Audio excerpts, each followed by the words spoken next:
저는 그 순간을 잊을 수 없어요. 휴대폰 화면에 뜬 등기부등본, 그리고 제 이름 옆에 새겨진 20억이라는 숫자. 그게 바로 제 모든 것을 빼앗으려는 아들의 배신이었어요. 하지만 아들은 몰랐을 거예요. 이 늙은 여자가 평생 기록해온 습관이 아들의 모든 거짓말을 무너뜨릴 완벽한 증거가 될 거라는 걸. 저는 제 인생을 건 마지막 전쟁을 시작합니다. 과연 이 늙은이가 이길 수 있을까요? 끝까지 들어보시면 깜짝 놀라실 거예요. 구독과 좋아요 버튼도 꼭 눌러주세요. 저는 올해 72살 이수님이라고 해요. 30년째 새벽 5시면 어김없이 도매시장에 나와요. 오늘도 단골 김 사장이 먼저 인사를 건네네요. 사장님, 오늘도 일찍 나오셨네. 참 부지런하셔. 그러게요. 손님들이 기다리잖아요. 저는 늘 같은 상인들한테서 장을 봐요. 김 사장한테는 채소류, 이 사장한테는 생선, 박 사장한테는 고기를요. 계산할 때마다 카드로 결제하고 영수증도 꼬박꼬박 받아서 수첩에 붙여둬요. 남편이 돌아가신 후부터 생긴 습관이에요. 혼자 하는 일이라 모든 걸 기록해두지 않으면 헷갈리거든요. 순이민의 식당 간판을 단 지도 30년이 넘었어요. 6시부터 문을 열어서 오후 9시까지 운영하죠. 큰아들 영호는 45살이고 사업을 한다고 하는데 정확히 뭘 하는지는 잘 모르겠어요. 둘째 민수는 42살로 회사에 다니고 있고요. 그런데 최근 몇 달 사이 영호가 자주 찾아오기 시작했어요. 그것도 식당이 바쁠 때가 아니라 한적한 오후 시간대에 나타나죠. 표정도 예전과 달리 어둡고 초조해 보였어요. 어머니, 혹시 인감도장이랑 도장 어디에 두셨는지 아세요? 왜 갑자기 그런 걸 물어보니? 아, 그냥요. 나중에 어머니 일 도와드릴 때 필요할 수도 있잖아요. 그때 저는 수첩을 꺼내서 적어뒀어요. 3월 15일, 영호 도장 위치 문이라고 말이에요. 별일 아닌 것 같아도 기록해두는 게 제 습관이거든요. 며칠 후 영호가 또 비슷한 이야기를 꺼냈어요. 어머니, 집 관련 서류들 어디에 보관하고 계세요? 서류가 뭔데? 등기부등본 같은 거요. 나중에 필요할 수도 있으니까요. 이번에도 수첩에 적어뒀어요. 3월 22일, 영호 등기서류 문이라고요. 그런데 4월 18일, 운명의 날이 왔어요. 평소처럼 식당에서 설거지를 하고 있는데 우편 배달원이 등기우편을 들고 왔어요. 이수님님, 법원에서 온 우편물이에요. 서명해 주세요. 법원에서 온 편지라니. 이상했어요. 저는 법원과 관련된 일이 전혀 없었거든요. 봉투를 뜯어보니 경매 개시 예정 통지서라고 적혀 있었어요. 제 집 주소와 함께 근저당권이 설정되어 있고 채무불이행으로 경매 절차가 시작된다는 내용이었어요. 이게 무슨 일이지? 손이 떨려서 제대로 읽기가 어려웠어요. 그래서 휴대폰에 등기부등본 앱을 다운받아서 제 집을 검색해 봤어요. 화면에 나타난 등기부등본을 보고 더 큰 충격을 받았어요. 을구라는 항목에 근저당권 설정이라고 적혀 있었거든요. 채권 최고액이 무려 20억 원이었어요. 그런데 가장 충격적인 건 설정일자였어요. 2024년 3월 23일. 저는 얼른 수첩을 펼쳐봤어요. 3월 22일, 영호 등기 서류 문의. 바로 다음 날이었어요. 영호가 등기 서류 이야기를 꺼낸 바로 다음 날 제 집에 근저당권이 설정된 거예요. 저는 바로 동주민센터로 달려갔어요. 직원분께 인감증명서 발급 이력 확인을 요청했어요. 어르신, 본인 확인 후 조회해 드릴게요. 직원이 컴퓨터를 확인하더니 말하더군요. 3월 23일 오전 10시 32분에 어르신 명의로 인감증명서 3통이 발급되었네요. 그 시간에 저는 식당에서 일하고 있었어요.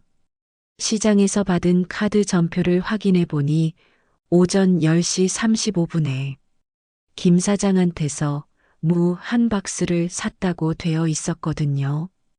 제가 두 곳에 동시에 있을 수는 없잖아요. 누군가 제 명의를 도용해서 인감증명서를 발급받은 거였어요. 집에 돌아와서 제 서류함을 뒤져봤어요. 인감도장이 없어졌어요. 그리고 서류 사이에서 이상한 종이를 발견했어요. 위임장 사본이었어요. 제가 영호에게 부동산 관련 업무를 위임한다는 내용이었는데 제 서명과 인감이 찍혀 있었어요. 하지만 저는 그런 위임장을 작성한 적이 없거든요. 모든 퍼즐이 맞춰졌어요. 영호가 제 인감도장을 가져가서 위임장을 만들고 제 신분증을 복사해서 인감증명서를 발급받아서 제 집에 근저당권을 설정한 거였어요. 저는 그 모든 증거들을 휴대폰으로 사진을 찍어뒀어요. 위임장 사본, 등기부등본 화면, 인감증명서 발급 내역, 시장에서 받은 카드 전표까지요. 그날 저녁 영호가 나타났어요. 얼굴이 많이 어두워 보였지만 억지로 밝은 척하려고 하더라고요. 어머니, 오늘은 어떻게 지내셨어요? 저는 테이블 위에 경매 개시 예정 통지서를 조용히 올려놓았어요. 영호야, 이게 뭔지 설명해 볼래? 영호의 얼굴이 순간 하얘졌어요. 말을 못하고 서류를 바라보더니 결국 의자에 주저앉았어요. 어머니, 죄송해요.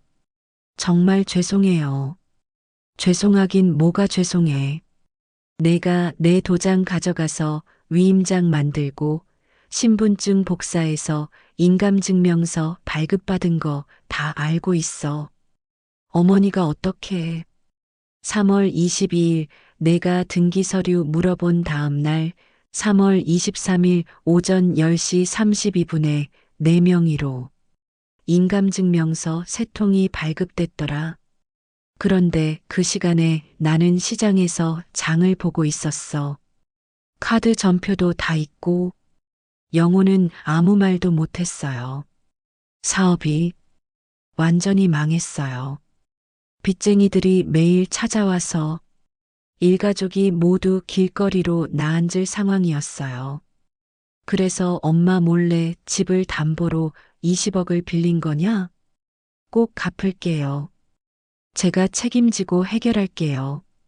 하지만 영호 목소리에서는 진심보다는 들킨 당황함만 들렸어요.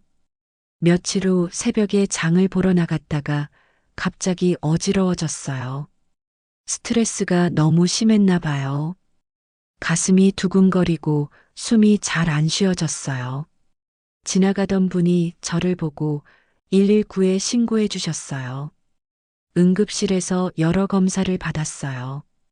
혈압도 재고 심전도도 찍고 간단한 인지검사도 받았어요. 할머니, 평소에 스트레스 많이 받으셨나요?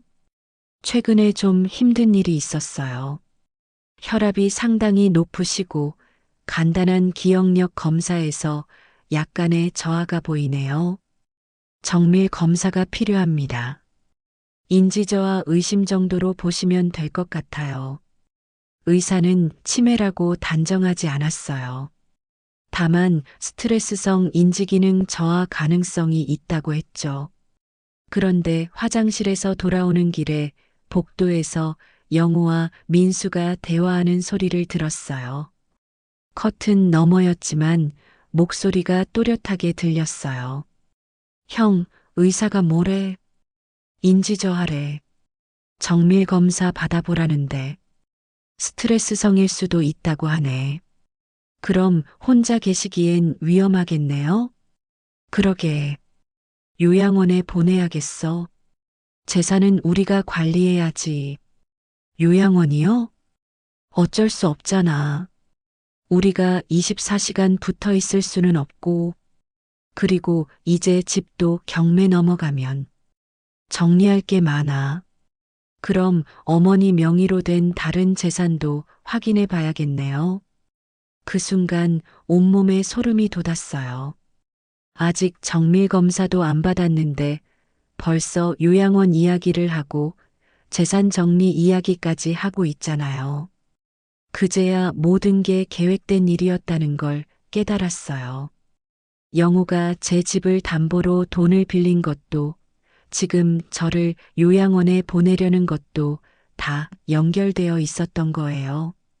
병실로 돌아와서 침대에 누워 천장을 바라보며 생각했어요.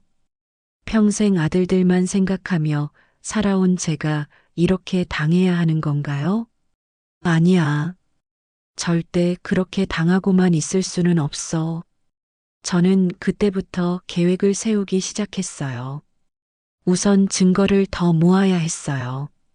그리고 제 재산을 보호할 방법도 찾아야 했고요. 다음 날 아들들이 병문안 왔을 때 저는 일부러 멍하니 앉아 있었어요. 어머니, 기분은 어때요? 응? 아, 너희들이. 누구지? 아, 맞다. 영우하고 민수구나. 요즘 깜빡깜빡해서. 물론 연기였어요. 하지만 자연스럽게 했거든요. 어머니, 괜찮으세요? 병원이. 어디지? 여기가 어디야? 그때 아들들의 표정을 유심히 봤어요. 걱정보다는 오히려 안도하는 것 같았어요. 마치 다행이다 하는 듯한 눈빛이었죠. 그 순간 확신했어요. 제 직감이 맞다는 걸요. 저는 이미 머릿속으로 해야 할 일들을 정리하고 있었어요. 인감 분실 신고, 처분금지 가처분 신청, 유언장 수정, 그리고 무엇보다 모든 대화를 녹음할 수 있는 작은 녹음기도 준비해야겠다고 생각했죠. 아들들은 아직 몰라요. 이 늙은 여자가 모든 걸 기록하고 있다는 걸요. 그리고 앞으로 얼마나 치밀한 반격이 기다리고 있는지도요. 병원에서 하루 더 머물면서 정밀 검사 일정을 잡았어요. 신경과 의사 선생님이 찬찬히 설명해 주시더라고요. 할머니, 어제 치매 척도 간이 검사 결과가 경계선 소견이에요.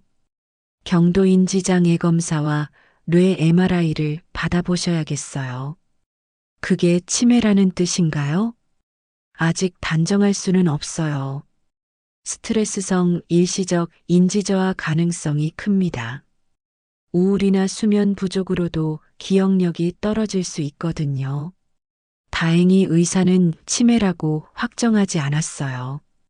하지만 저는 이미 계획을 세우고 있었어요. 검사는 언제쯤 받을 수 있나요? 원래 2주 기다려야 하는데 마침 교수님 스케줄에 공백이 생겨서 다음 주 화요일에 꽂아 넣어 드릴게요.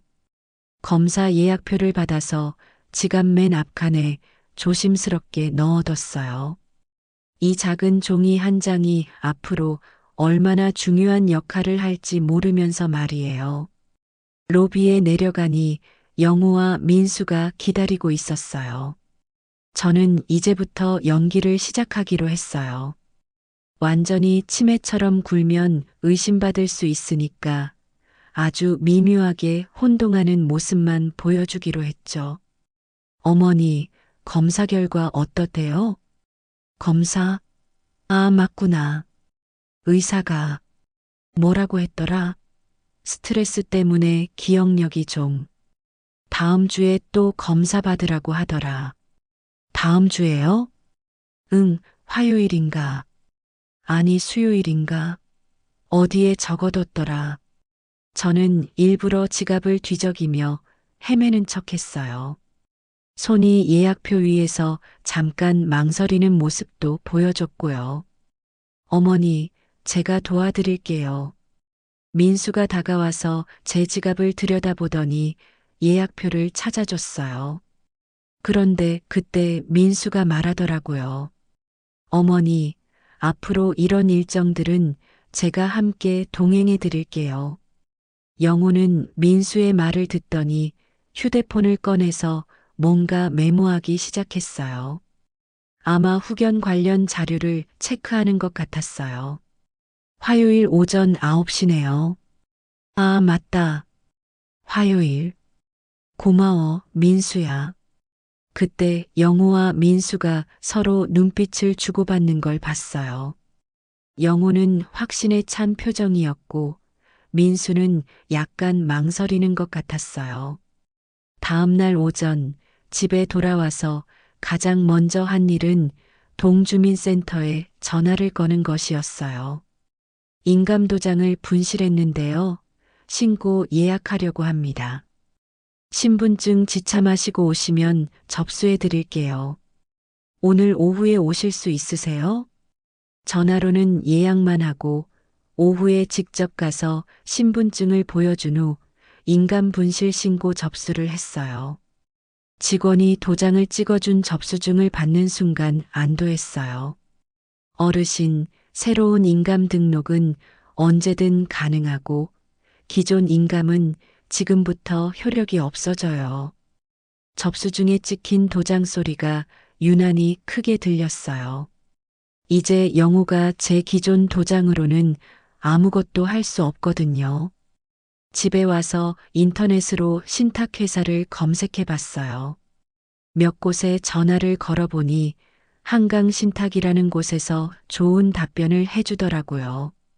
어르신, 재산 보호를 위한 유언 대용 신탁이나 유언장 작성을 도움받으실 수 있어요. 그 이튿날 오후에 상담 예약을 잡았어요. 저녁에 마트에 장을 보러 나갔는데 비가 내리기 시작했어요. 우산을 안 가져와서 처마 밑에서 비를 피하고 있는데 누군가 제게 우산을 씌워주더라고요. 순임아, 너 맞지? 깜짝 놀라서 고개를 돌렸어요. 낯익은 얼굴이었는데 한참을 쳐다봐야 알겠더라고요. 재영이? 최재형? 그래, 나야. 정말 오랜만이다. 재영이는 제가 20살 때 사귄 첫사랑이에요. 50년도 더 전에 헤어진 사람이었죠. 여기서 뭐해? 서울 살고 있는 거 아니었어? 은퇴하고 고향에 내려와 있어. 너는 아직도 여기 사는구나. 응, 식당 하면서 살고 있어. 커피라도 한 잔 할까? 할 얘기가 많을 것 같은데. 근처 카페에 들어가서 앉았어요. 재영이는 많이 늙었지만 여전히 다정한 눈빛을 갖고 있었어요. 그동안 어떻게 지냈어? 남편 잃고 혼자 살고 있어. 아들 둘 있는데 요즘 좀 힘들어. 무슨 일 있어? 저는 잠시 망설였다가 털어놨어요. 아들이 내 집을 담보로 돈을 빌렸어. 내가 모르게. 뭐라고? 그것도 20억씩이나. 지금 경매 넘어갈 상황이야. 재영이의 표정이 심각해졌어요. 그건 명백한 사문서 위조야. 신고했어? 아직? 내 아들인데 감옥에 보낼 수는 없잖아. 순임아, 형사 고발과 민사 소송은 별개야. 고소 유예나 조건부 합의 같은 방법도 있어. 재영이는 명함을 하나 꺼내서 저에게 줬어요. 나 지금 한강신탁에서 고문으로 일하고 있어. 이런 일들 많이 도와줬어.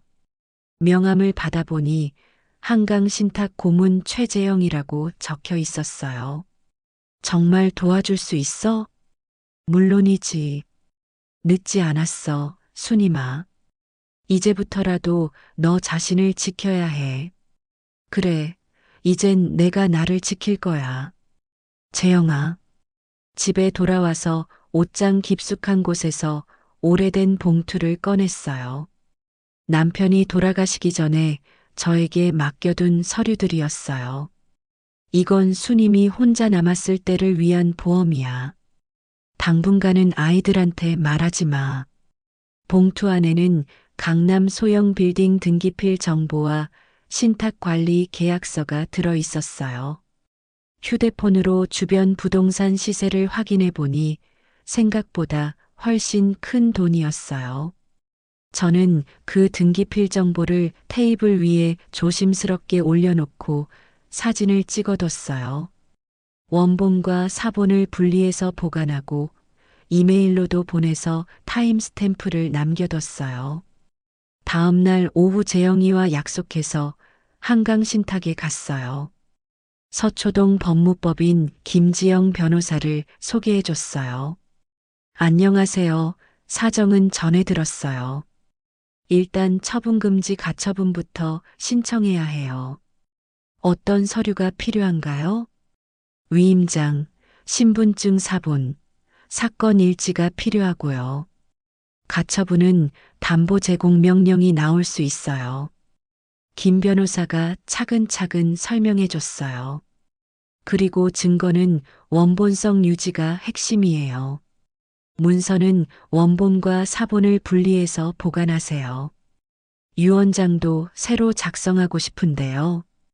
공정증서 유언은 공증인과 증인 2명이 필요하고 자필증서 유언은 전문을 손으로 쓰고 날짜와 서명, 날인이 있어야 해요. 저는 그때 번뜩 아이디어가 떠올랐어요. 혹시 재산을 기부한다고 써도 되나요? 물론이죠. 다만 자녀분들의 유류분 반환 청구 위험이 있어요. 재영이가 끼어들었어요.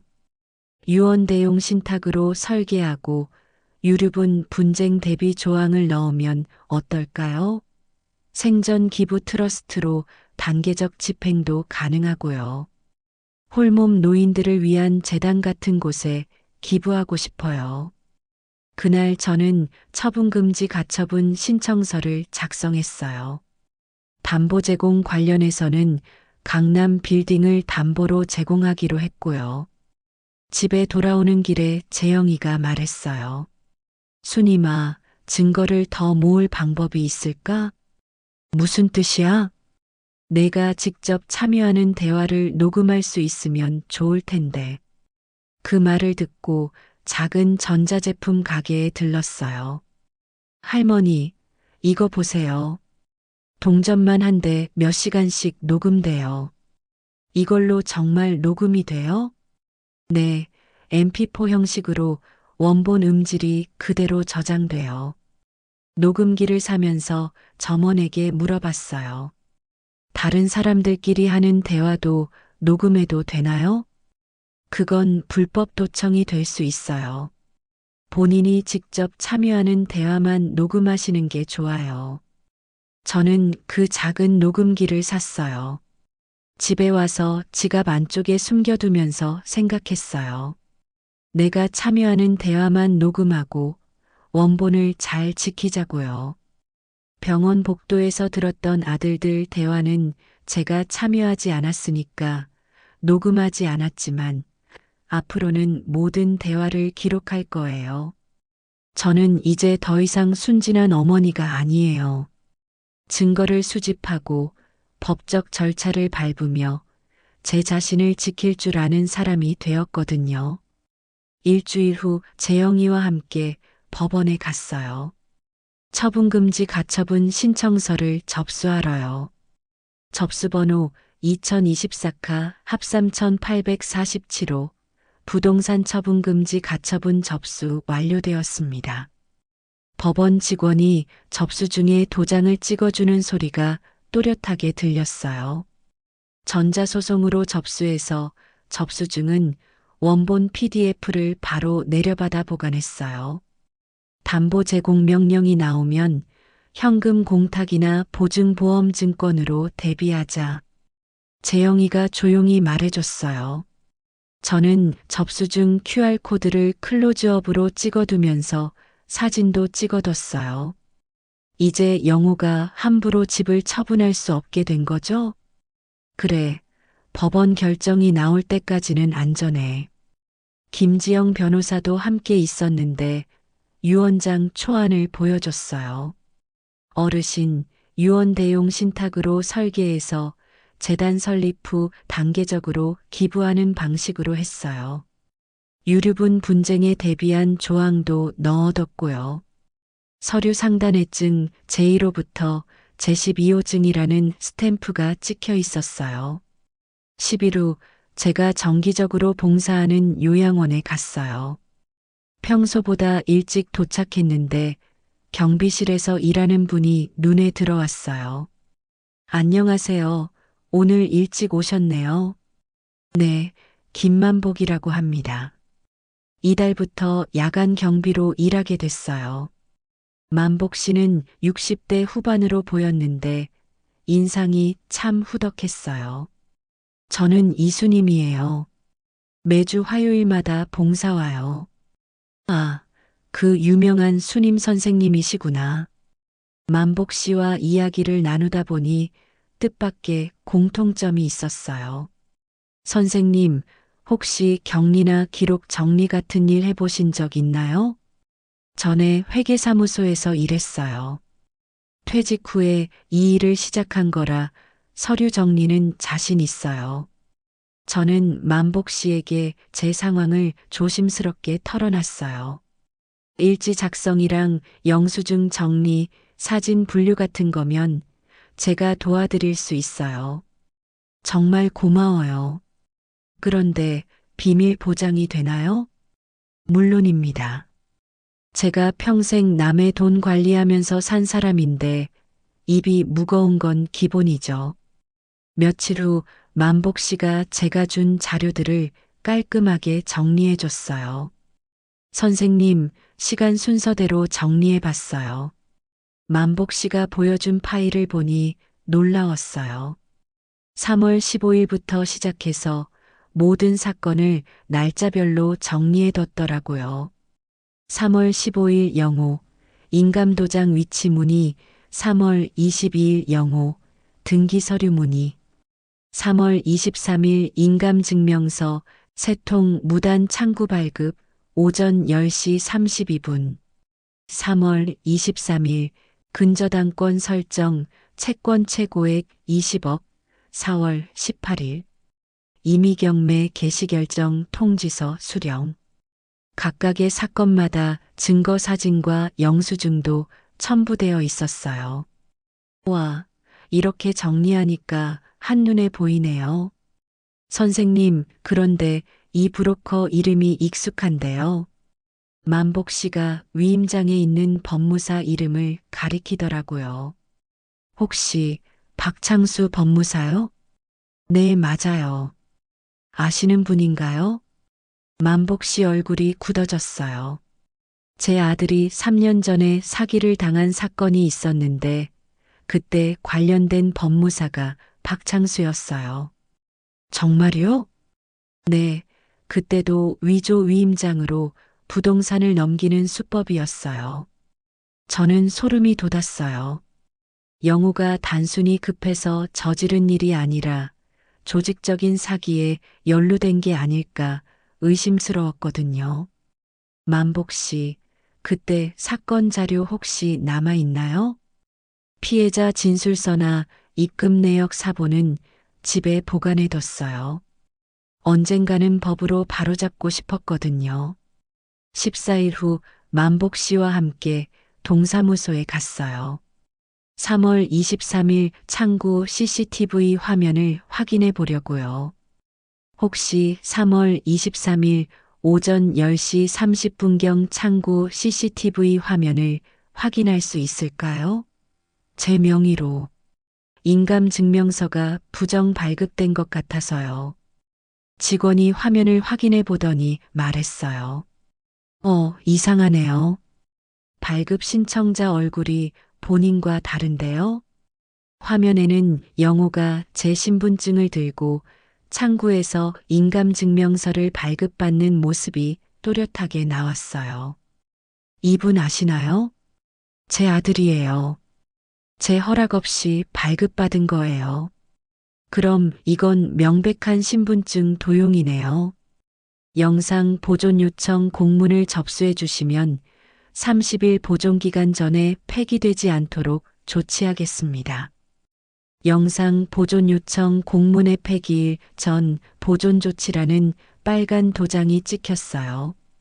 일주일 후 김지영 변호사가 법원에 증거 보전 신청을 넣었고 경찰에 임의 제출서로 원본 파일을 봉인해서 수거했어요.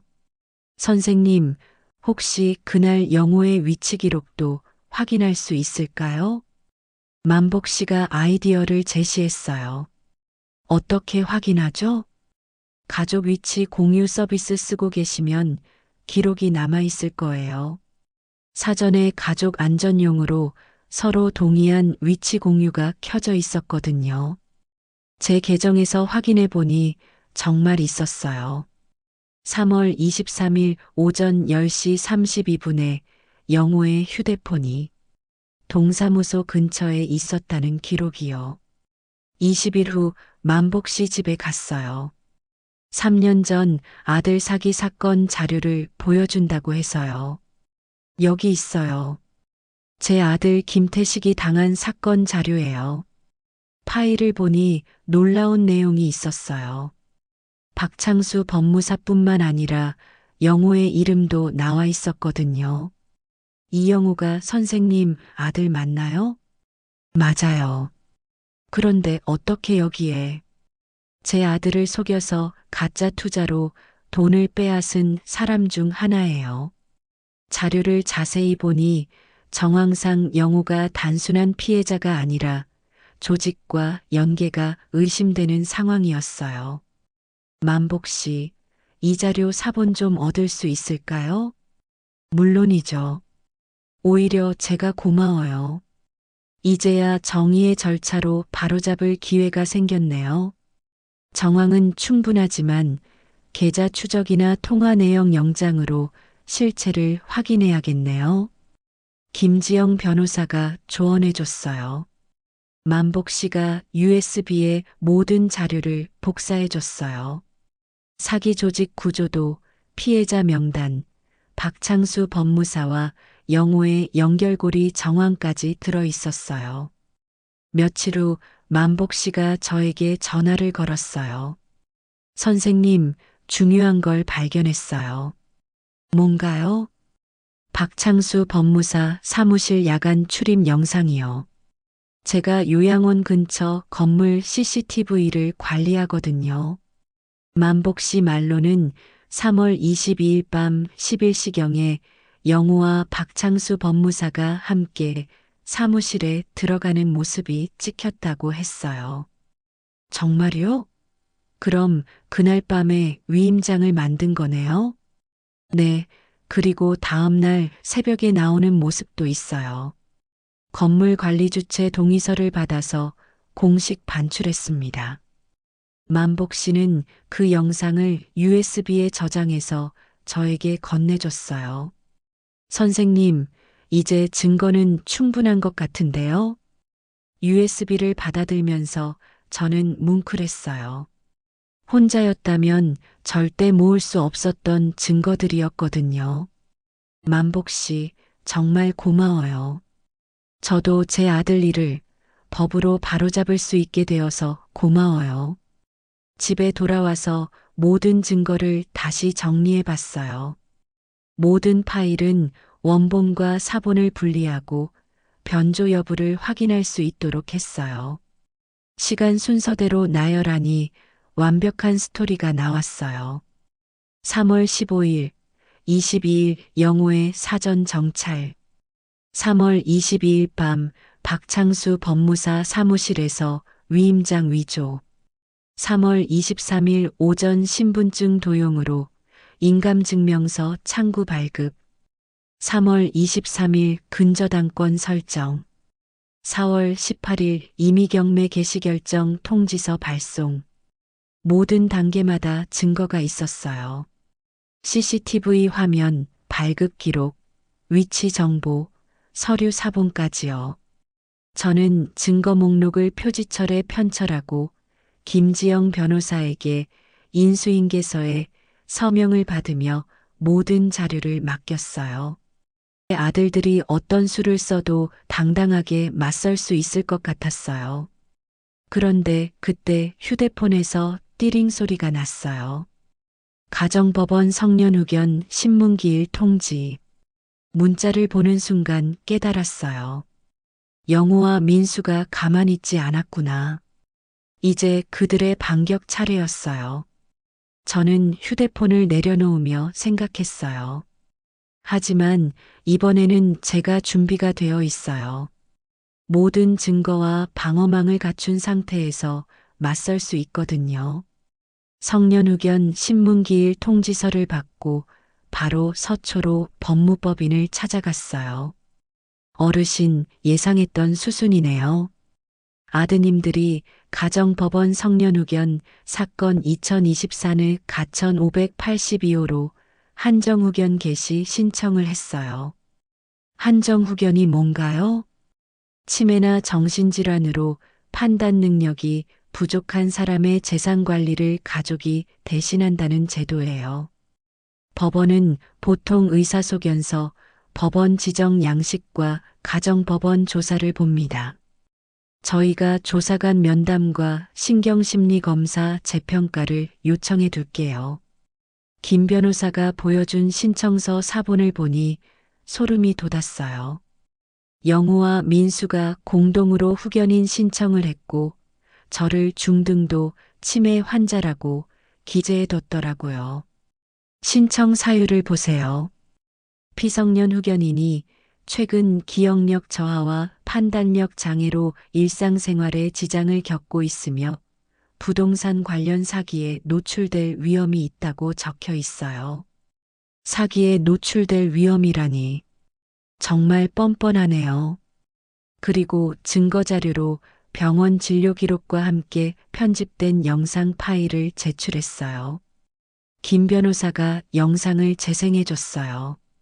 제가 병원 로비에서 날짜를 헷갈리고 예약표를 찾지 못하는 장면이 나왔어요. 이 영상은 디지털 포렌식 의견서로 반박할 수 있어요. 편집 구간 타임 코드가 명확히 드러나거든요. 변호사가 컴퓨터 화면을 보여줬어요. 영상 파일 메타데이터에 편집 프로그램 이름과 수정 시간이 나와 있었어요. 원본은 3분짜리였는데 편집해서 1분으로 압축했어요. 어르신이 정상적으로 대화하는 부분은 모두 잘라냈네요. 이런 걸로도 후견 게시가 될 수 있나요? 증거 보전 결정으로 원본을 확보하고 신문에서 편집 구간을 정확히 지적하겠습니다. 저는 잠시 생각해 봤어요. 지금까지 아들들 앞에서 연기를 해왔는데 법원에서는 어떻게 해야 할까요? 날짜나 시간을 일부러 헷갈리는 건 게시 사유로 인정될 수 있어요.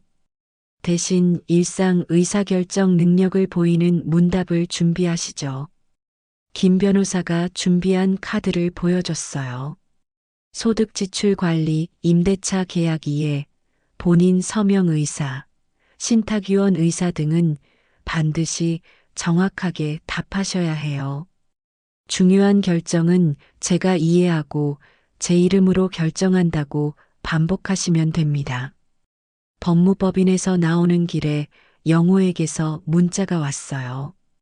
어머니, 법원 출석 전에 가족끼리 먼저 이야기해요. 내일 오후 2시에 로펌 상담실에서 만나요. 문자 톤이 평소와 달리 차갑고 공식적이었어요. 저는 재영이에게 전화를 걸었어요. 재영아, 내일 영우하고 민수 만나는데 함께 있어줄 수 있어? 물론이지. 로펌 로비에서 대기하고 있을게. 문제 생기면 112 문자 신고 단축키 눌러. 고마워. 그런데 녹음기를 써도 될까? 내가 참여하는 대화면 문제 없어. 하지만 조심해서 해야 해. 그날 밤 저는 작은 녹음기를 확인하고 배터리도 충분히 충전해뒀어요. 다음 날 오후 서초동 법무법인 회의실에서 만났어요. 영우와 민수가 시간에 맞춰 왔는데 평소와 달리 양복을 입고 서류 가방까지 들고 온 걸 보니 준비를 많이 한 것 같았어요. 면담 기록이 남는 상담실에서 이야기하겠습니다. 김 변호사가 안내해 줬어요. 저는 테이블에 휴대폰을 거치대에 고정하고 대화 참여자인 제 발언과 영호의 발언만 녹음하기로 했어요. 어머니, 오늘 컨디션은 어때요? 괜찮아. 그런데 오늘이 며칠이지? 어머니. 아, 금요일. 맞네. 저는 일부러 날짜를 약간 헷갈리는 척 했지만 동시에 제가 녹음기를 켰다는 걸 잊지 않았어요. 어머니, 사실 저희가 온 이유는 영호가 말을 꺼내려는데 민수가 망설이는 표정을 짓더니 테이블 아래로 작은 메모를 밀어줬어요. 형한테 그만하라고 설득 중이라고 적혀 있었어요. 민수야, 우리가 어머니를 위해서 하는 일이야. 영호가 서류 가방에서 종이들을 꺼내기 시작했어요. 어머니, 이건 후견인 신청서예요. 후견인? 그게 뭔데? 어머니가 혼자서 중요한 결정을 내리시기 어려우니까 저희가 대신 도와드리겠다는 거예요. 내가 뭔 결정을 못 내린다는 거야? 나는 내 임대차 계약도 이해하고 내 통장 관리도 하고 신탁이나 유언도 내 의사로 결정할 수 있어. 그때 영호 표정이 순간 굳어졌어요. 어머니, 솔직히 말씀드릴게요. 최근에 집을 담보로 사기를 당할 뻔하셨잖아요. 사기? 누가 나한테 사기를 쳤다고? 영호는 잠시 말을 멈췄어요.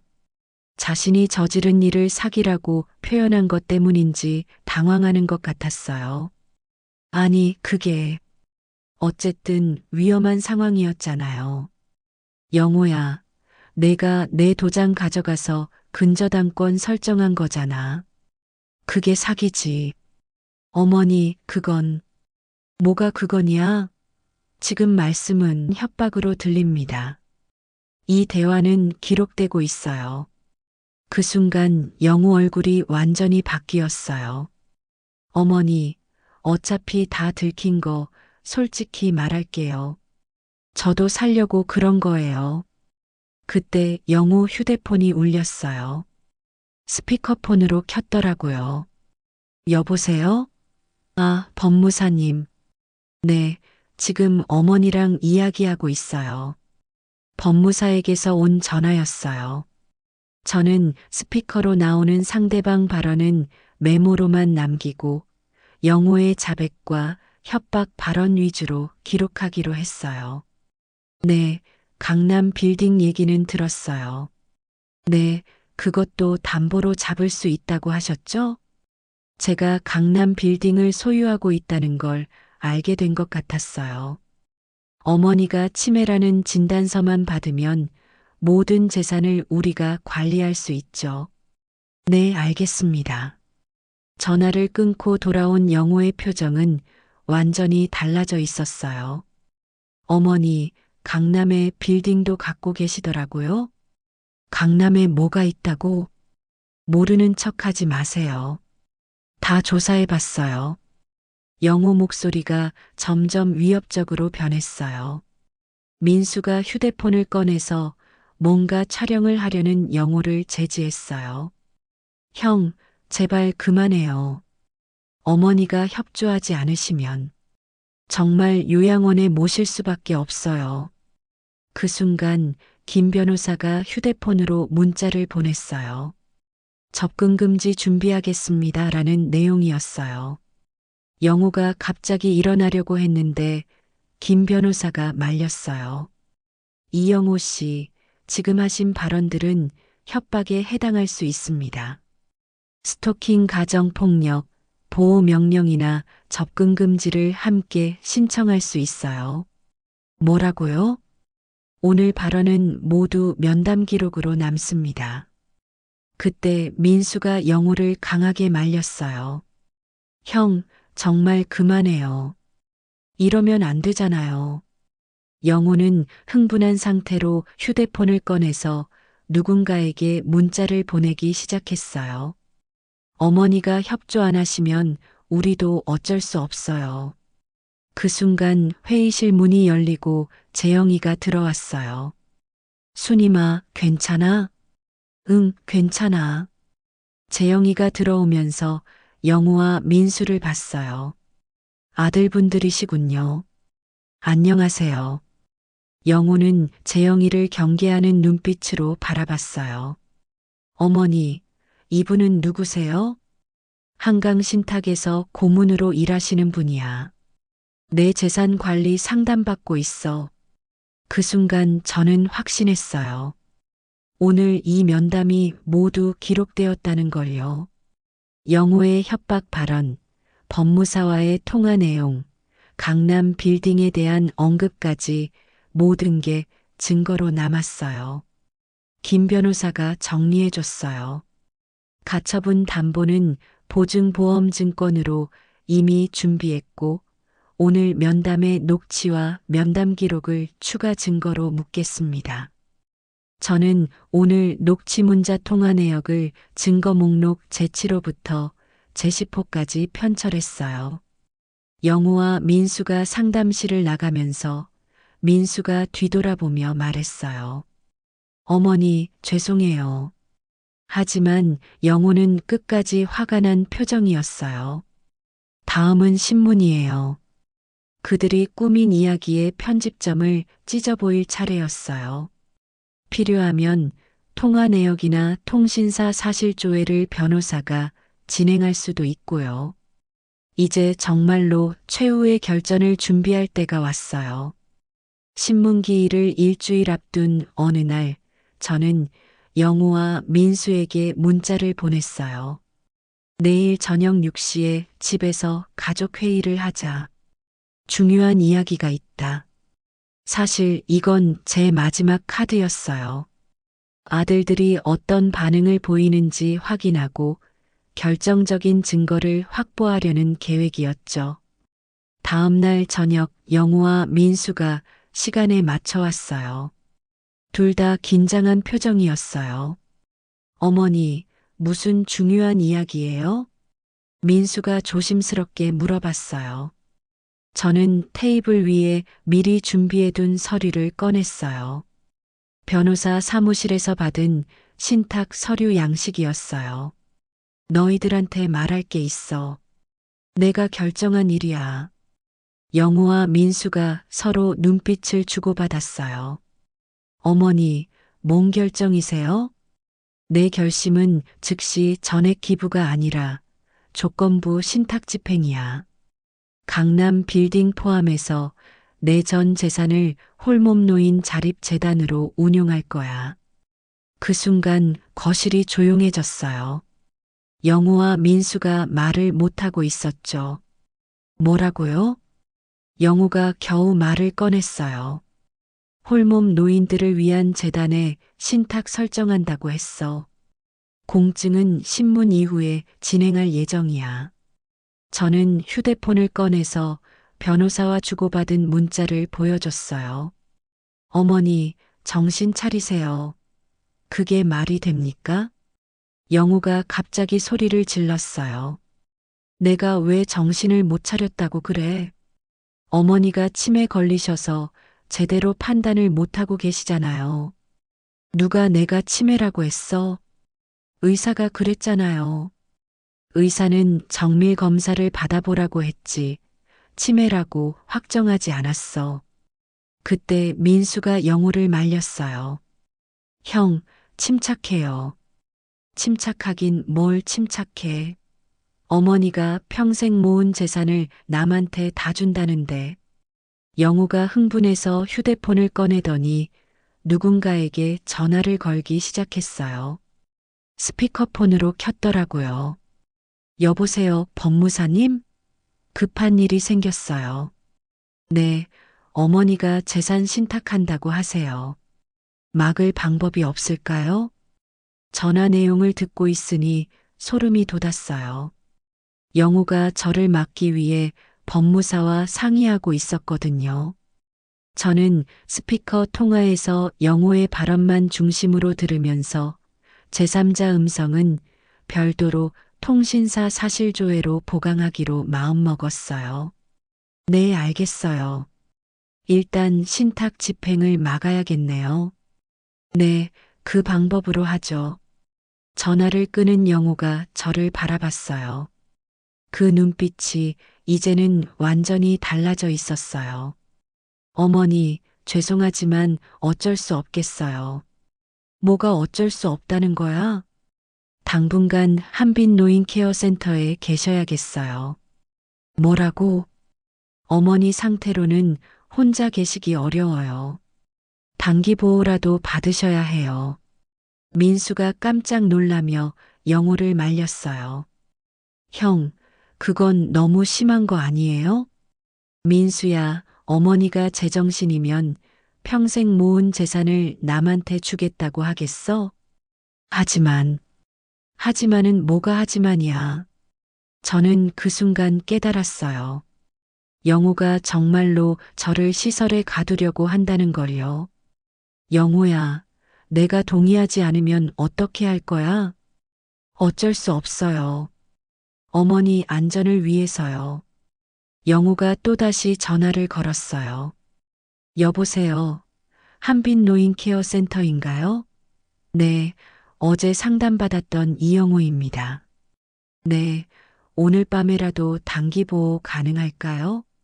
저는 영우가 전화하는 사이에 재빨리 만복 씨에게 문자를 보냈어요. 만복 씨, 급해요. 영우가 저를 시설에 보내려고 해요. 도와주세요. 곧바로 답장이 왔어요. 선생님, 제가 야간 근무 시간에 맞춰서 도와드릴게요. 오늘 밤 11시에 방문증을 가지고 퇴실 출입구로 나오세요. 만복 씨가 보내준 시설 지도를 보니 교대 시간을 이용한 합법적 퇴실 동선이 있었어요. 영우가 전화를 끊고 돌아왔어요. 어머니, 오늘 밤 11시에 센터에 모셔다 드릴게요. 내가 가기 싫다면? 어쩔 수 없어요. 단기 보호니까. 그럼 나는 내 의사와 관계없이 가야 하는 거네? 그렇죠. 민수가 계속 망설이는 표정을 지었어요. 형, 정말 이래도 되는 건가요? 어머니가 싫다고 하시는데. 민수야, 내가 어머니 모신다고 할 거야? 그건 아내가 반대해서. 그럼 닥치고 있어. 그날 밤 정말로 센터에 가게 되었어요. 영우가 입소 절차를 밟으려고 했는데 간병사가 말하더라고요. 어르신 동의 없이는 입소 계약이 어렵습니다. 가족 요청만으로 면회 제한을 설정할 수 없어요. 그럼 어떻게 해야 되나요? 입소 계약서와 당사자 동의서가 필요합니다. 어르신이 거부하시면 단기 보호로 전환하거나 의사소견을 갖고 오셔야 합니다. 영우가 당황하더니 제 대신 서명하려고 했어요. 서명 대리는 불가합니다. 신분 확인부터 하셔야 해요. 결국 영우는 허위 서류를 제출했어요. 제가 동의했다는 거짓 문서를 만든 거죠. 하지만 저는 동의하지 않았다는 걸 명확히 했어요. 그 문서가 나중에 증거가 되었거든요. 임시로 방에 들어가면서 저는 창밖을 봤어요. 3층이라 뛰어내릴 수도 없고 출입구는 모두 전자키로 잠겨 있었어요. 하지만 포기하지 않았어요. 만복 씨가 도와준다고 했으니까요. 저녁 10시가 되니 복도가 조용해졌어요. 간병사들도 대부분 휴게실로 들어가고 야간 근무자만 남았어요. 10시 50분쯤 되니 누군가 제 방문을 조심스럽게 두드렸어요. 선생님, 저예요. 만복 씨 목소리였어요. 어떻게 들어왔어요? 제가 외부 방문증과 퇴실 출입구를 이용해서 합법적 퇴실 동선을 만들어뒀어요. 불법 반출로 보이면 안 되니까요. 만복 씨가 안내해준 경로를 따라 출구로 향했어요. 교대 시간을 이용한 정상적인 퇴실 절차였어요. 선생님, 여기서 택시를 타세요. 그런데 어디로 가실 건가요? 지구대에 먼저 가야겠어요. 그 다음에 변호사한테 연락할게요. 네, 그게 안전하겠어요. 만복 씨가 미리 불러둔 택시에 탔어요. 아저씨, 가장 가까운 지구대로 가주세요. 네, 알겠습니다. 택시 안에서 저는 김지영 변호사에게 전화를 걸었어요. 변호사님, 저 수님이에요. 급한 일이 생겼어요. 어르신, 무슨 일이세요? 영우가 저를 시설에 감금하려고 했어요. 지금 지구대로 가고 있어요. 뭐라고요? 지금 몇 시인데요? 밤 11시 반이에요. 지구대에서 진술서 초안 작성할 테니까 와주세요. 알겠습니다. 제가 증거 목록 편철 준비하고 갈게요. 그런데 그 시각 영호는 다른 일을 하고 있었어요. 경찰서에 전화를 건 거죠. 여보세요. 신고하려고 합니다. 저희 어머니가 실종되었어요. 언제부터 실종되셨나요? 오늘 밤 11시쯤요. 치매 증상이 있으셔서 길을 잃으셨을 수도 있어요. 영우가 저를 실종자로 허위 신고한 거였어요. 자신이 시설에 감금 시도한 사실은 숨기면서 말이죠. 네, 이수님 72세. 네, 치매 환자입니다. 하지만 이건 시설의 출입 로그와 완전히 모순되는 신고였어요. 지구대에 도착해서 상황을 설명하니 경찰관이 진술서를 작성해 줬어요. 할머니, 가족이 동의 없이 시설에 입소시키려 했다는 거죠? 네, 제가 거부했는데도 강제로 하려고 했어요. 30분 후 김지영 변호사가 도착했어요. 어르신, 정말 큰일이었네요. 이번 자료는 증 제11호부터 18호까지로 편철해서 가처분 기록과 후견 사건 기록에 각각 제출하겠어요. 어떻게 해야 할까요? 내일 아침 인신보호 구제 청구와 감금 협박에 대한 형사 고소를 병행하겠습니다. 시설엔 자료 제출 명령을 신청하죠. 변호사가 컴퓨터를 켜서 긴급 신청서를 작성하기 시작했어요. 그리고 경찰엔 허위 실종 신고, 정정과 센터 출입 로그를 제출할게요. 그때 저는 지갑에서 그동안 숨겨두었던 초소형 녹음기를 꺼냈어요. 변호사님, 이것도 증거로 쓸 수 있을까요? 이게 뭔가요? 지금까지 아들들과 나눈 모든 대화가 녹음되어 있어요. 녹음기를 재생해 보니 이전부터 녹음된 아들들의 대화가 나왔어요. 이제 엄마는 우리 손바닥 아니야. 시설에 보내고 재산 정리하자. 강남 빌딩도 담보로 잡을 수 있대. 어머니가 협조 안 하면 감금해서라도. 모든 대화가 선명하게 녹음되어 있었어요. 스피커 통화는 영호의 협박과 자백 부분만 녹취했고 제3자 발언은 통신사 사실조회로 보강하기로 했어요. 어르신, 이건 결정적인 증거예요. 김 변호사가 놀란 표정으로 말했어요. 이제 정말로 반격할 수 있겠네요. 저는 그제야 안심이 되었어요. 드디어 모든 준비가 끝났다는 생각이 들었거든요. 내일 이 녹음 파일을 경찰서와 법원에 모두 제출하겠어요.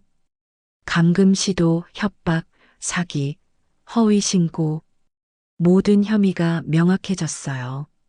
밤이 깊어가고 있었지만 저는 전혀 피곤하지 않았어요. 오히려 마음이 홀가분했어요. 이제 정말로 끝이 보이기 시작했으니까요. 신문 당일 오전 가정법원 성년후견 사건 2024는 가천 582호 신문기일에 참석했어요. 영우와 민수는 이미 와 있었는데 어젯밤 일 때문인지 영우 얼굴이 많이 상해 보였어요. 피성년 후견인 이수님 씨, 앞으로 나오세요. 판사님 앞에 앉으니 긴장이 되었어요. 하지만 김지영 변호사가 옆에 있으니까 든든했어요. 이수님 씨, 최근 건강 상태는 어떠신가요? 괜찮습니다. 매일 새벽 5시에 일어나서 시장 보고 식당 운영하고 있어요. 일상생활 관리에 지장은 없으신가요? 전혀 없어요. 제 임대차 계약도 이해하고 통장 관리도 하고 신탁이나 유언도 제 의사로 결정할 수 있어요. 판사님이 서류를 보시더니 말했어요. 법원 조사관 면담 보고서와 신경심리 검사 결과도 함께 보겠습니다. 조사관이 제출한 보고서에는 제가 정상적인 판단 능력을 갖고 있다고 기재되어 있었어요.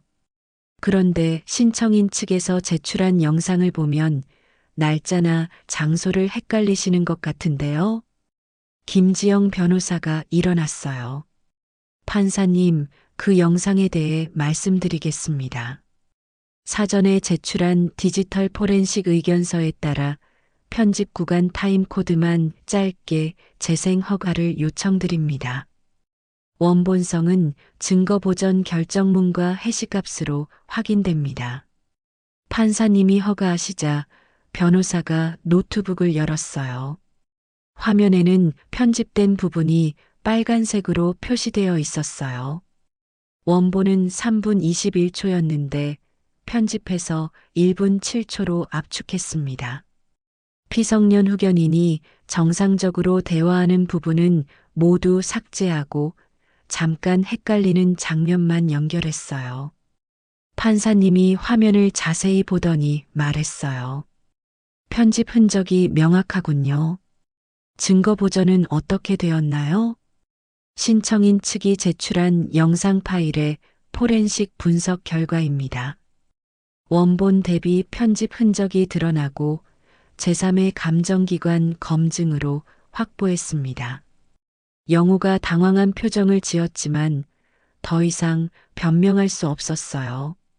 또한 의무기록에는 인지저하 의심, 정밀 검사 필요로 기재되어 있음에도 신청서에는 중등도 치매라고 허위 기재되었습니다. 김 변호사가 병원 진료 기록과 신청서를 비교해서 보여줬어요.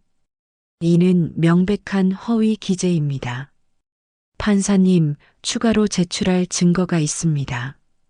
김 변호사가 증거 목록표를 제출했어요. 제출된 증거 목록표와 원본 증거 봉인 봉투를 확인했습니다. 판사님이 봉인을 확인하시더니 말했어요. 각 파일은 MP4 원본과 SHA-256캐시가 증거 인수인계서를 첨부했습니다. 증 제11호부터 제18호까지입니다. 어떤 내용인가요? 첫째, 신청인 이영호 씨가 피성년 후견인 명의로 위조한 위임장과 인감증명서 부정 발급 기록입니다. 화면에 동사무소 CCTV 영상이 나왔어요.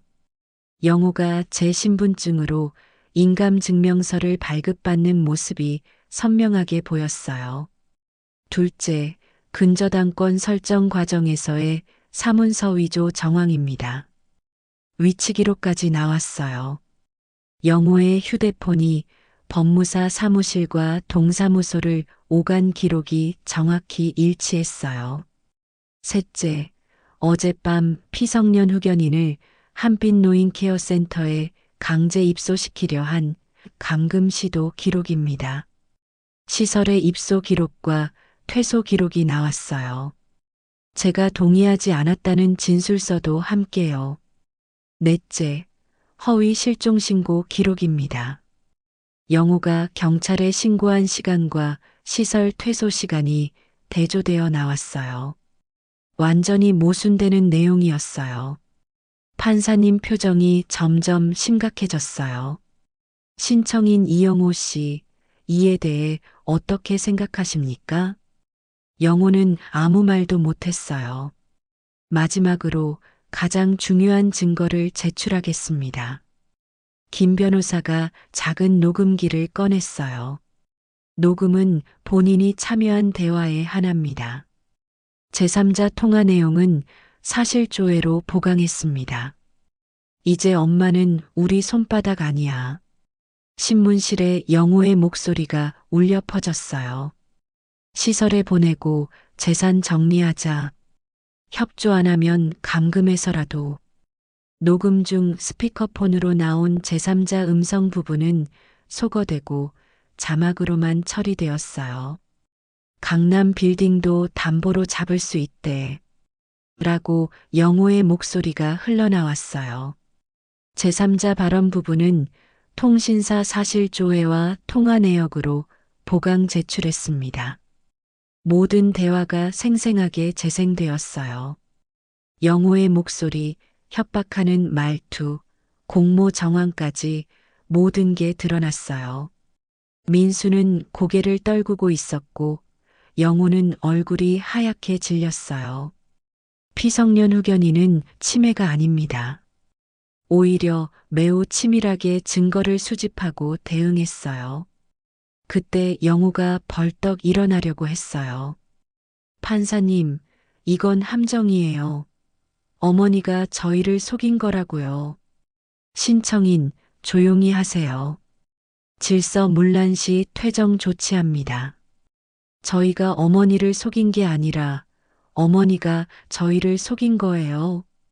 영호가 흥분해서 소리를 지르려고 했지만 판사님이 단호하게 막았어요. 질서를 유지해 주십시오. 저는 조용히 영호를 바라봤어요. 영호야, 네가 내 집을 담보로 20억을 빌린 게 잘못이 아니야? 그건 사업 때문에 어쩔 수 없었던 거잖아요. 그럼 엄마를 속이고 감금하려 한 것도 어쩔 수 없었던 거야?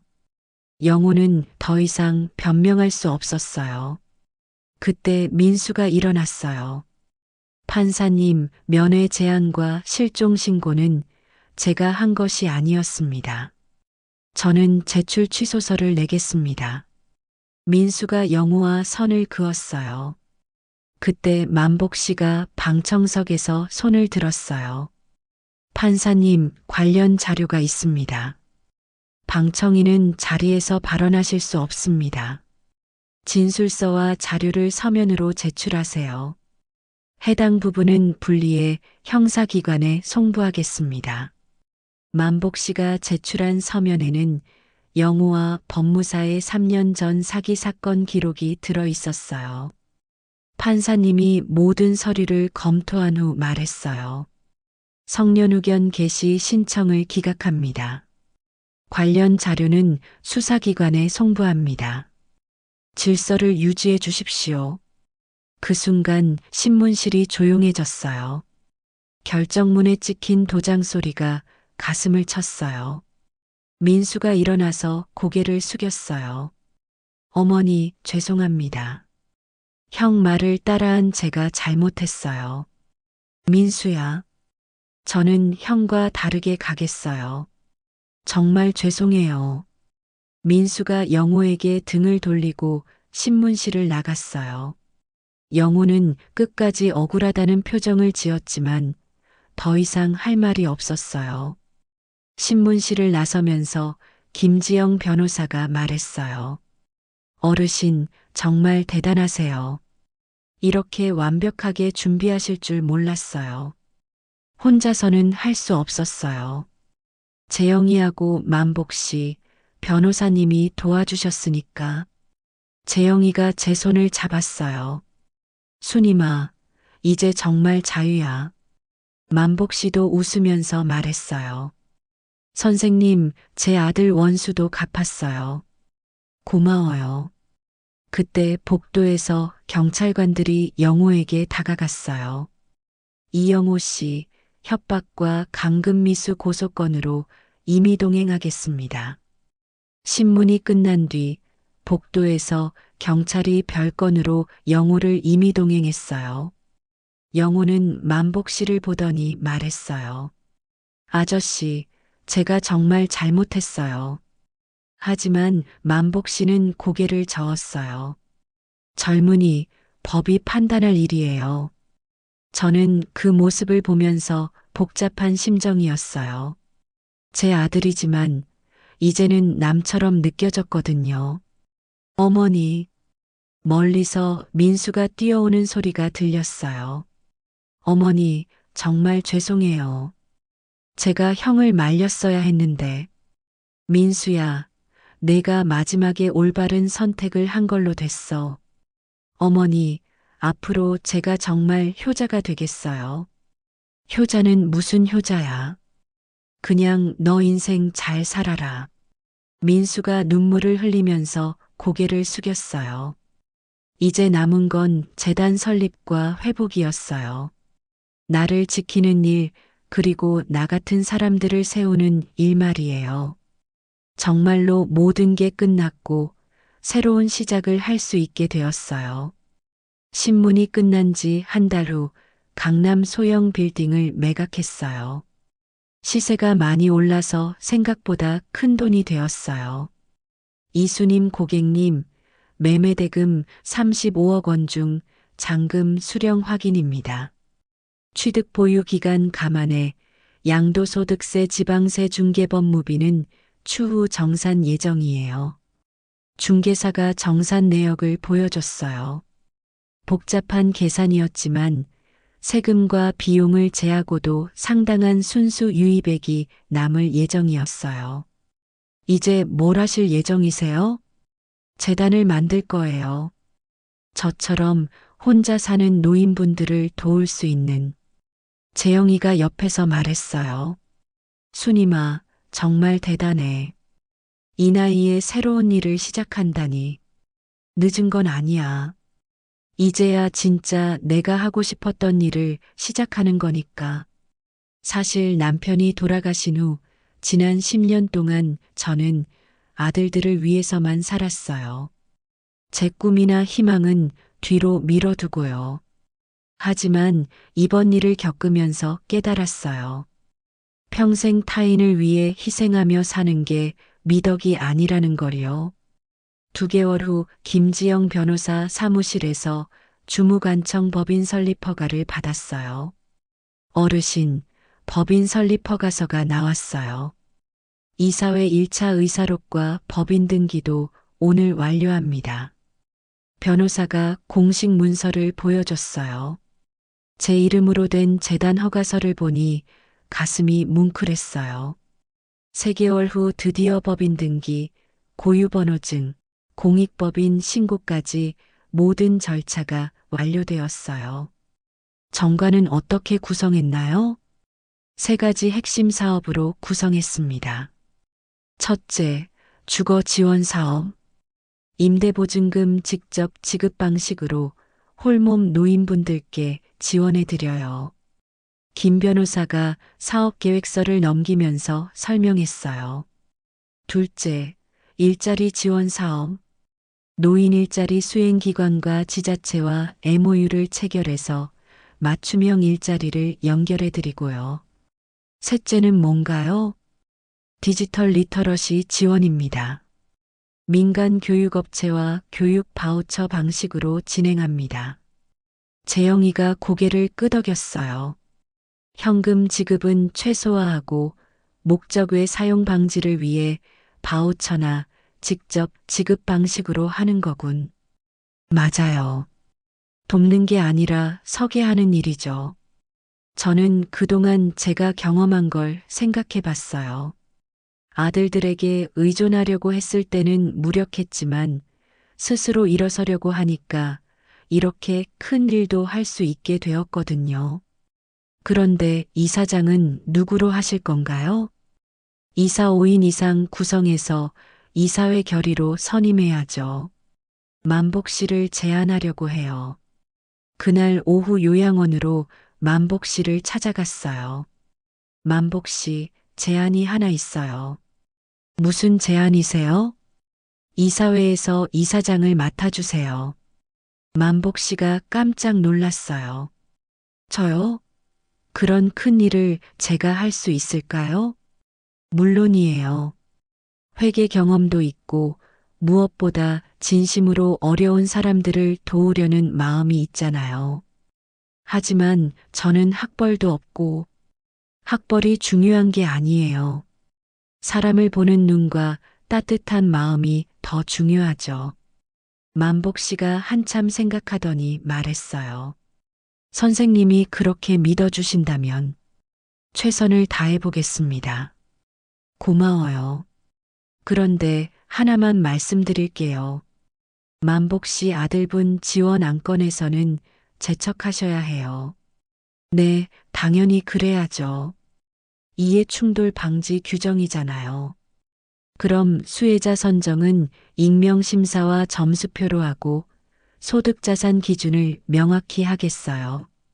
저는 만복 씨와 함께 내부 규정을 만들기 시작했어요. 회계 처리, 영수증 발급, 개인정보 보호까지 모든 걸 체계적으로 정리했어요. 며칠 후 민수가 연락을 해왔어요. 어머니, 시간 있으시면 잠깐 만날 수 있을까요? 카페에서 만난 민수는 많이 야위어 보였어요. 어머니, 정말 죄송해요. 형 하는 일을 말리지 못해서. 민수야, 내가 형 잘못까지 책임질 필요는 없어. 하지만 저도 어머니를 실망시켰잖아요. 민수가 서류 하나를 꺼냈어요. 이게 뭐니? 지정기탁 신청서예요. 현금 대신 재단 계좌에 입금하려고요. 기부금 영수증 부탁드립니다. 민수야, 고맙지만 운영 규정대로 처리해야 해. 네, 당연히요. 그리고 민수가 또 다른 종이를 꺼냈어요. 자원봉사 등록서예요. 어머니가 만든 재단에서 일하고 싶어요. 정말이니? 네, 제가 할 수 있는 일이라면 뭐든지 하고 싶어요. 아내도 동의했어요. 저는 민수를 보면서 뭉클했어요. 영호와는 달리 민수는 자신의 잘못을 인정하고 바로잡으려고 하더라고요. 민수야, 고마워. 하지만 조건이 있어. 무슨 조건이요?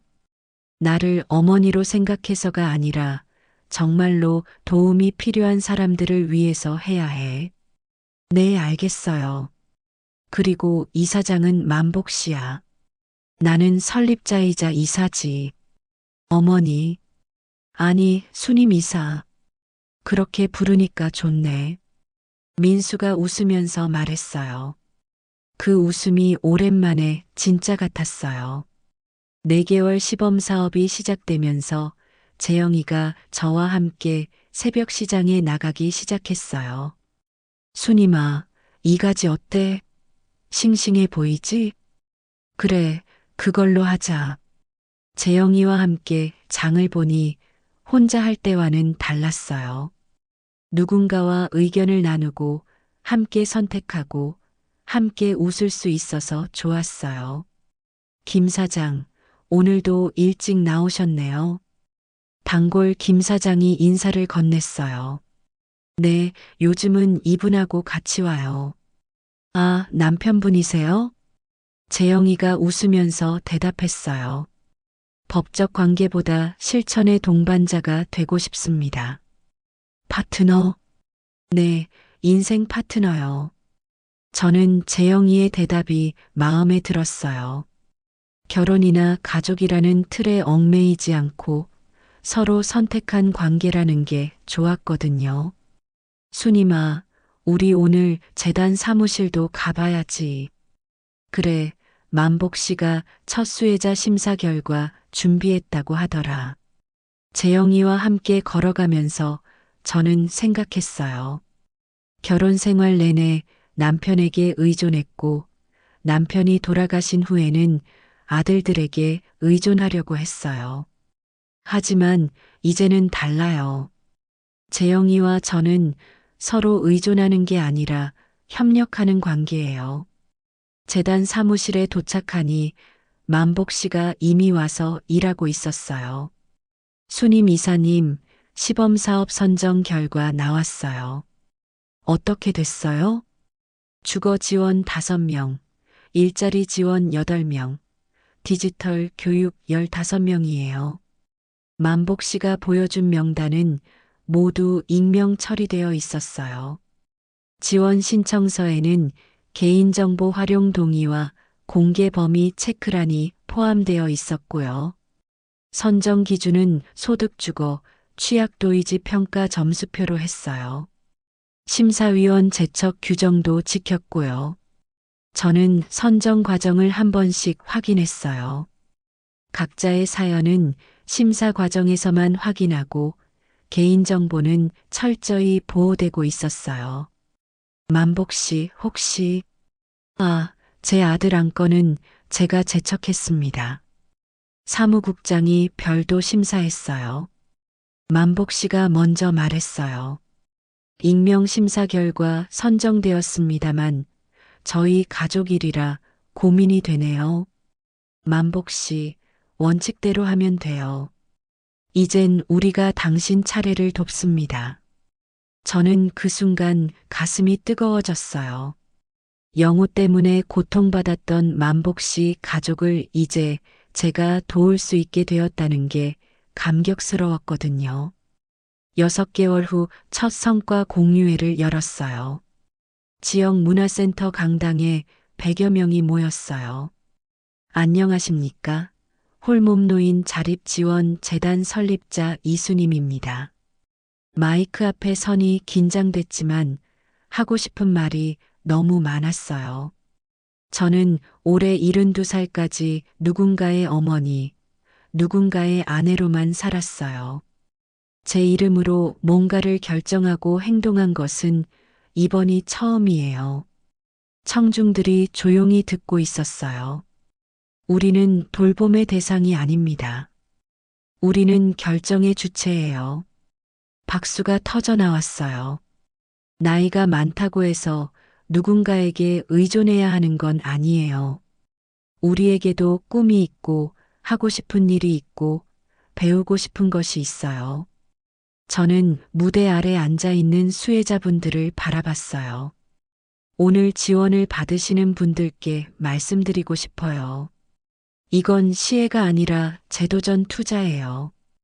우리 지원금은 단계별 성과 조건과 멘토링이 붙습니다. 그리고 언젠가는 여러분도 다른 누군가를 도와주세요. 그렇게 선순환이 이어질 때 우리 사회가 더 따뜻해질 거예요. 만복 씨가 무대 옆에서 지켜보며 박수를 치고 있었고 재영이도 방청석에서 환하게 웃고 있었어요. 민수도 와서 자원봉사자로 일하고 있었고요. 행사가 끝난 후 여러분들이 저에게 인사를 오셨어요. 이사님, 정말 용기를 주는 말씀이었어요. 저도 이제 새로운 일을 시작해볼 용기가 생겼어요. 그런 말을 들을 때마다 보람을 느꼈어요. 제가 겪은 일이 다른 분들에게도 힘이 되고 있다는 걸 알 수 있어서요. 이제 나는 누군가의 어머니이기 전에 결정의 주체인 나였어요. 그리고 그 나로서 다른 이들이 서도록 돕는 일, 그게 내가 고른 2번째 인생이었어요. 재단 설립 1년 후 1주년 기념 행사를 열었어요. 작년 성과 공유회보다 훨씬 많은 사람들이 모였어요. 지원받은 분들뿐만 아니라 지역 주민들, 협력기관 관계자들까지 200명 넘게 참석해 주셨어요. 안녕하십니까? 홀몸노인 자립지원재단 설립자 이수님입니다. 마이크 앞에서 1년 전과는 달리 떨리지 않았어요. 이제는 익숙해진 일상이 되었거든요. 1년 전 이 자리에서 말씀드린 게 기억나세요.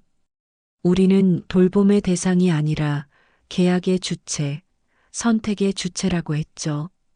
박수가 터져 나왔어요. 지난 1년간 우리 재단이 어떤 일을 했는지 만복 이사장님이 발표해 드릴게요. 만복 씨가 무대로 올라와서 마이크를 잡았어요. 올해는 사업 집행률 92%, 행정비 8% 이내를 지켰습니다. 만복 씨가 차근차근 발표를 시작했어요. 주거 지원 67명 중 6개월 유지율 93%, 일자리 연결 89명 중 3개월 이상 근속 74%입니다. 디지털 교육 수료는 142명이에요. 숫자만 봐도 뿌듯했지만 더 중요한 건 그 숫자 뒤에 있는 사람들의 변화였어요. 지자체와 노인 일자리 수행기관 4곳, 민간 교육기관 2곳과 MOU 체결로 규모화했습니다. 연 1회 외부 회계 감사를 완료했고 사업 보고서와 결산서는 재단 홈페이지에 공개했습니다. 하지만 숫자보다 중요한 건 이분들의 이야기입니다. 만복 씨가 화면을 보여줬어요. 지원받으신 분들의 근황이 사진과 함께 나왔어요. 표출되는 모든 사진과 사연은 사전 동의와 비식별 처리를 거쳤습니다. 화면 아래쪽에 자막이 나왔어요. 임대보증금을 직접 지원받아 새 집으로 이사한 김영자 할머니는 이제 집 앞 카페에서 일하고 계세요. 교육 바우처로 스마트폰 교육을 받은 김철수 할아버지는 이제 손자들과 화상 통화도 하시고 온라인 장보기까지 하세요. 한 분 한 분의 이야기를 들을 때마다 가슴이 따뜻해졌어요. 이제 수혜자 대표로 김태식 씨가 말씀해 주시겠습니다. 사회자가 덧붙였어요. 김태식님 선정은 익명심사로 진행되었고 이해충돌 방지를 위해 이사장은 심의 표결에서 제외되었습니다.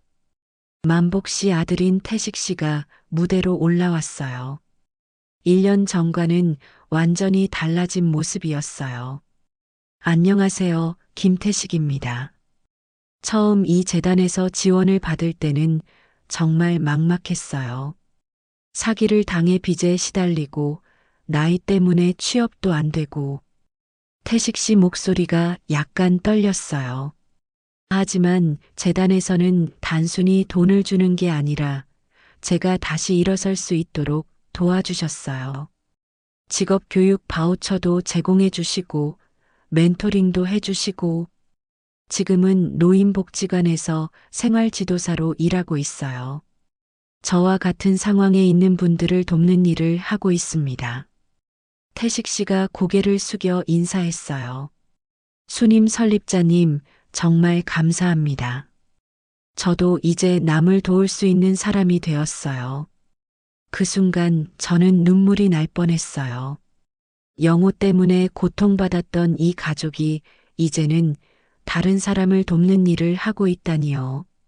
그리고 앞으로 저희 가족도 매달 일정액을 재단에 기부하기로 했어요. 받은 만큼 돌려주고 싶어서요. 회장에서 큰 박수가 터져 나왔어요. 이게 바로 제가 꿈꿨던 선순환이었어요. 우리 지원은 보증금 직접 지급, 교육 바우처, 멘토링이 원칙입니다. 단순한 시혜가 아닌 제도전 투자죠. 제가 마이크를 잡고 마무리 말씀을 드렸어요. 행사가 끝나고 재단 사무실로 돌아왔어요.